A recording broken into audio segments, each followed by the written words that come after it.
Should the federal government bail out the auto industry? Mitt Romney, former Massachusetts governor and former Republican candidate for president, says absolutely not. He joins us this morning. Good morning, Governor. Good morning, Maggie. I would like to start by reading your words back to you from your New York Times op-ed piece this week. Quote, without the bailout, Detroit will need to drastically restructure itself. With it, the automakers will stay the course, the suicidal course of declining market shares, insurmountable labor and retiree burdens, technology atrophy, product inferiority, and never-ending job losses. Detroit needs a turnaround, not a check.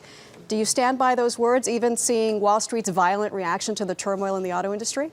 There's no question but that if you just write a check, that you're going to see these companies go out of business ultimately.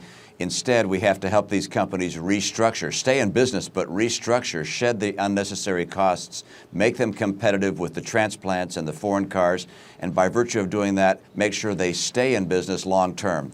This shouldn't be a check. This should really be a turnaround effort. The government's going to be a partner in this. We don't want them going out of business, but we don't want them to continue business as usual.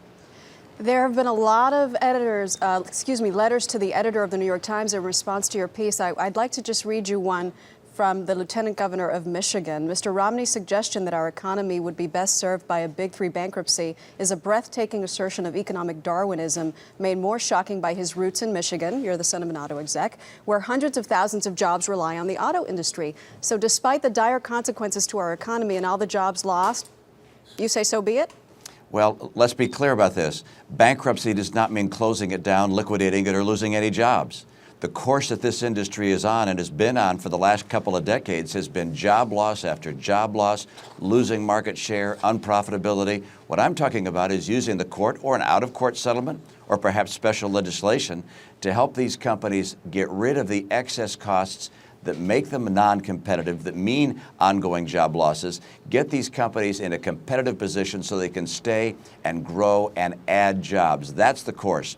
And so I know there's a frequent thought that when you hear the word bankruptcy, that means going out of business. Just the opposite is what I'm calling for. Help them get rid of the excess costs so they can stay in business.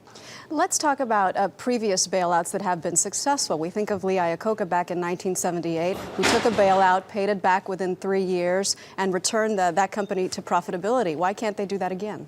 Well, that was the kind of restructuring I think that has to happen. Helping these companies go through either an out-of-court settlement or going through bankruptcy court or again special legislation, giving the government the tools to help them get on track or new leadership to help them get on track and get rid of the excess labor costs, the excess retiree costs, the excess real estate costs. Helping them shed these costs is what's essential. I listened to former CEO of GE, Jack Welch, last night saying the same thing. These companies have to become cost competitive or they're going to go away. And that's why it's so important to help them in much the same way that Chrysler was helped before. Don't just give them a check and expect them to spend it the way they've been spending the last few years. Governor Mitt Romney, as always, thank you for your time.